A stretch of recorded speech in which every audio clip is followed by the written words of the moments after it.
Hello, today I'm here to review the Dexibell T2L and compare it against its Italian competitors, the Studiologic Numa Player with Stage D and Genuine Sounds Volume 1 and Volume 2. Without further ado, I will play a little bit first on the Dexibell with its main and I guess its more complete piano sound, the USA PLT. Let's see how it goes.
This was the Dexibell.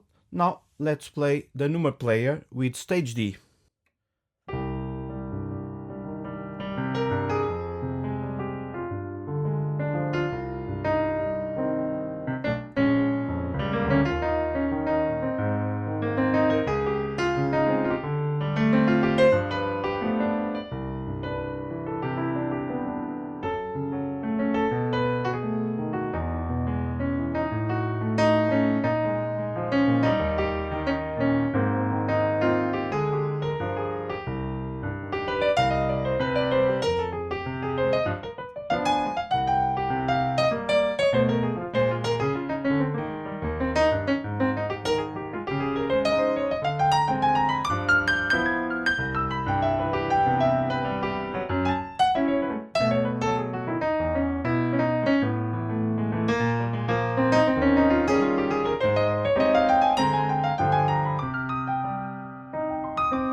And now Volume 1 with its Grand CFX XXL.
This was Genuine Sounds Volume 1. Now I will play Genuine Sounds Volume 2.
Let's analyze and compare them to each other. The Dexibell T2L, it's a really impressive instrument in the sense that it doesn't occupy a lot of space in your storage. It only uses around 800 and something megabytes, which is of a very good quality and also have nice variety. Let's check a little bit the editing possibilities that we have on Dexibel. We start by putting everything off, including the effects. Now we're going to check the samples without anything on top.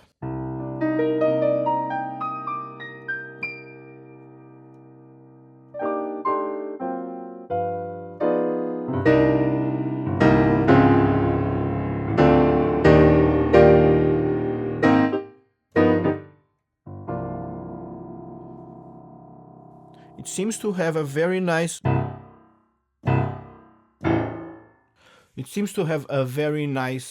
release. I'm hearing here the duplex resonance.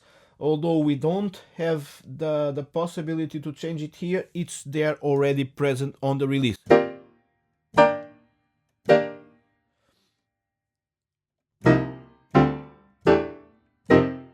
The other parts of the release are also working really well. Let's start now with the strings resonance. I'm going to raise it to the maximum so that it's more obvious what it's doing.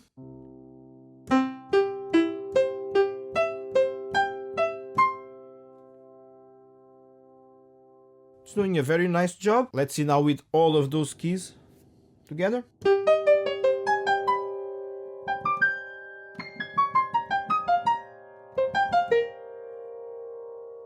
It really works well. Let's put it now on its default value, which is 0.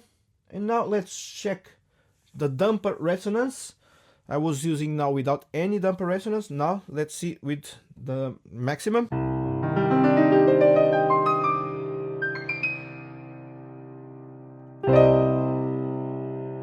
Okay, it seems almost doesn't make a difference in the lower part. Let's see here in the upper part.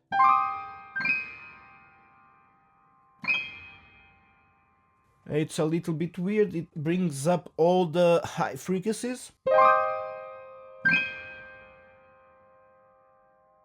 And it's very short. So I will put it now on the default value. It's not very prominent. I think this will be, for me, one of the main faults of this instrument. It still works really well because the dynamics range is really good.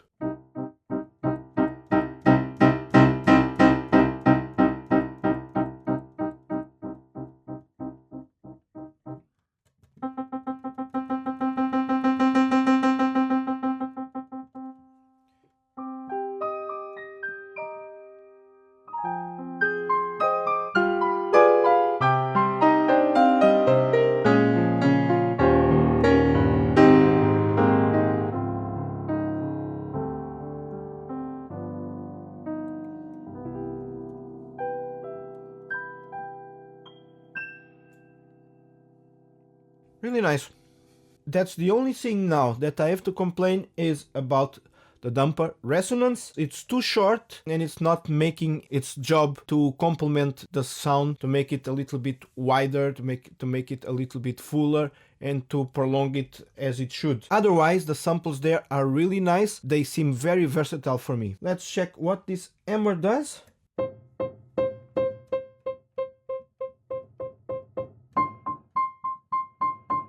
Okay, it's more obvious here in the higher register.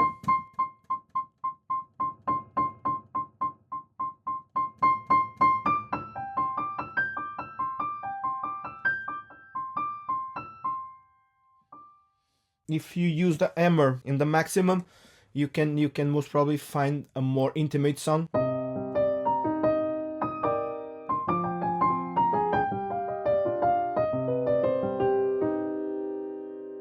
If you lower it completely,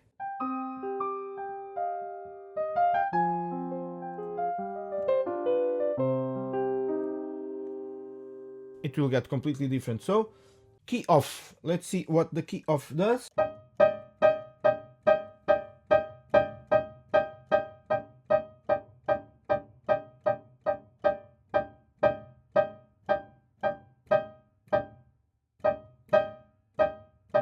It gives a little bit of the mechanical sound when the keys are coming up, and damper the sound of the pedal when you pressed. This, I think it's too soft and we would need to hear a little bit this bump, which is natural when we are playing a real piano.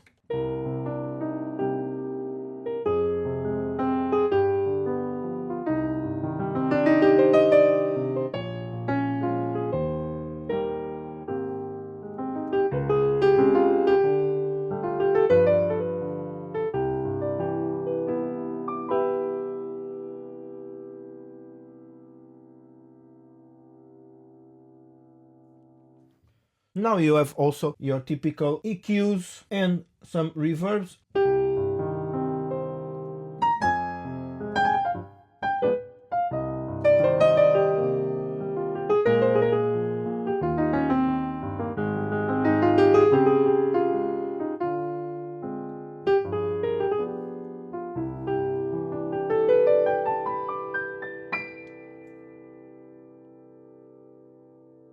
Yeah, they are not a substitute for a proper damper pedal sustain resonance, but in general this is a very good instrument. We have other models. I will just test now the Japan.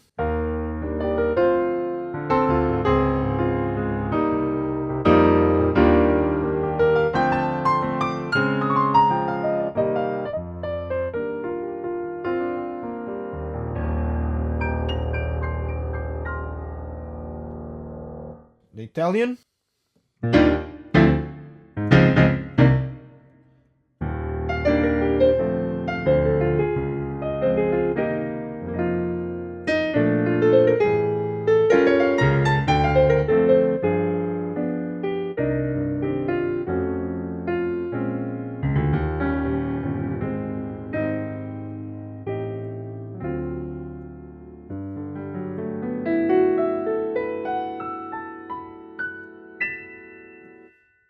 The German.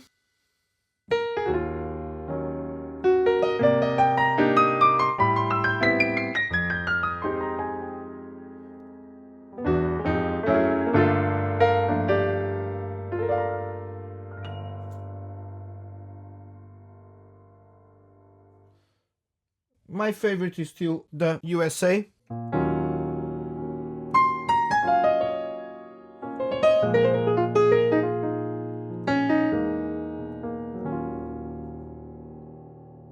All of them sound really good. They represent pretty well the instruments that they are trying to emulate. The damper resonance part is the one that is missing here with a good quality. So let's hope this is implemented in a next update. Next, we are going to check the Stage D, which has a little bit less controls on the surface, but then you also have a lot of effects with the EQ, with the reverb, delay and everything. But for the sound itself, you have the tone, which will give you, I call it filter. It's a kind of filter that it's making it able to have smooth transitions between the sample layers. I guess also in this kind of instruments you don't have much, you have 4 or 5. You also have the control of the string resonance, the duplex resonance, everything. I already reviewed this instrument, but now really fast, just to exemplify to you what I was talking about, the damper resonance here is now a little bit better represented. So now without string resonance,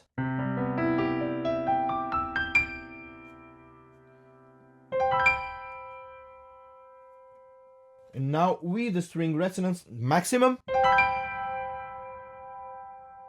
Of course it is too much, but you see how much it adds to the sound. And now with the default value,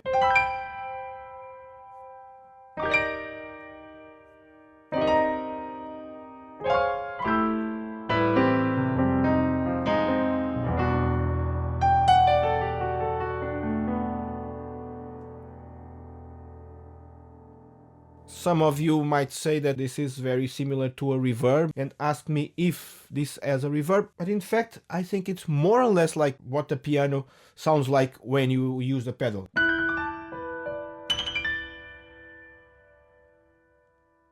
And usually it's even longer on an acoustic piano. Genuine Sounds Volume 1 has the separate controls for the releases, the pedal, and the resonances. Let's check the releases.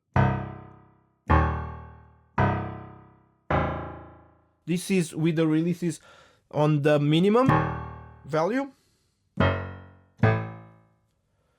What we hear is just a decay in the end. Let's put the releases on the maximum.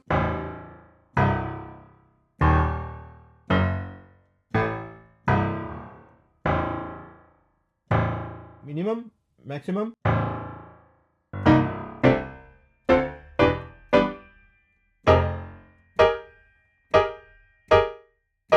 So in the releases they include the duplex resonance. If you take it off, we don't hear them. If you put in the maximum, I like them like this.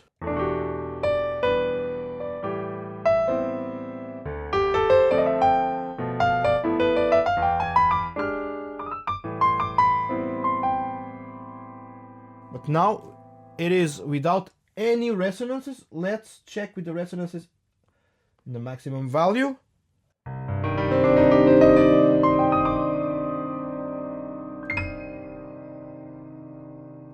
Okay, it's pretty long.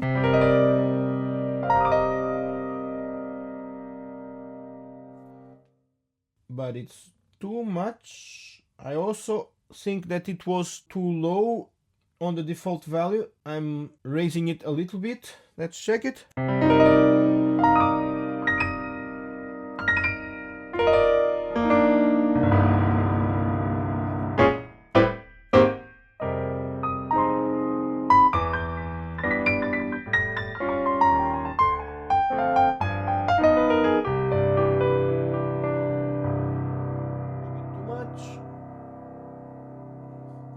Then, because this volume 1 adds other instruments like Rhodes and Wurlitzers and things like this, so you have your tremolo, chorus, the amps, the reverbs, but we are not using them here.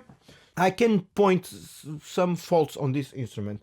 For example, I can only use this CFX1 XXL because I think the dynamic range the velocity curve, it's somehow still balanced and allows me to play fluently on it. But if you go to the main Grand D,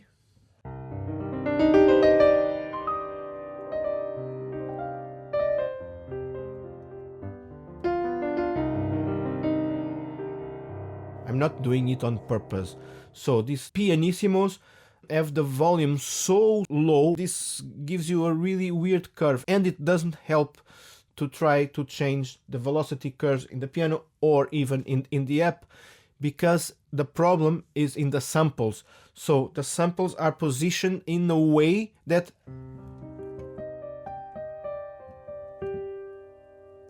I'm pretty sure these are good pianissimo samples, but they are in volume much lower than they should be in comparison to the fortissimo.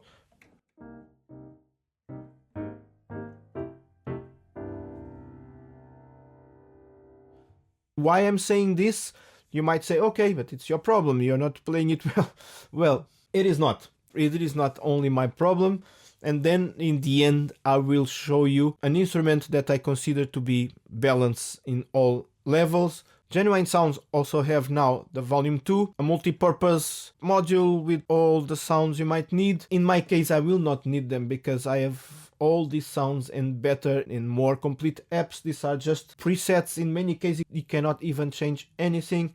But if you like those sounds, they are okay. It's just that with a little bit more effort, you can have several apps that have all of these sounds and much better than this. We have also a piano which they call GSI Grandee. Let's see.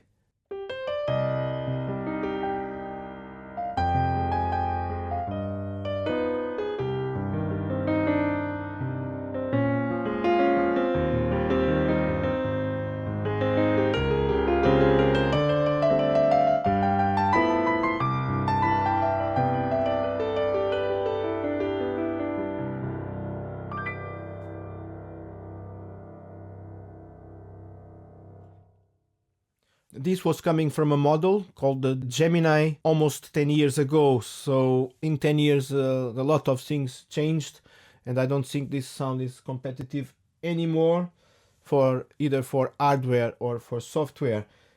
Now, I was telling you that I have something here now as my reference, which is of course Pianoteq. In this case, we have already Pianoteq 9. You will find none of the faults that I was finding on the other three.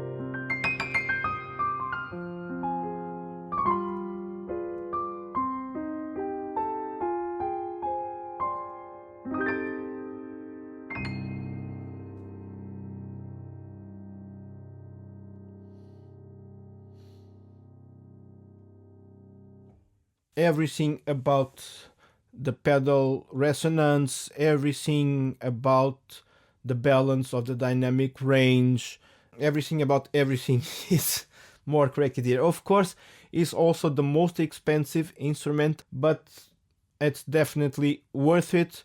And I'm still waiting for a competitor for it. Unfortunately, it's not one of those from these Italian brands. I'm still looking forward for the exciting thing that these brands can bring us in the future. So I hope you enjoyed this comparative review, in fact this battle of the Italian brands. See you next time where we are going to check out some electric pianos. Bye bye.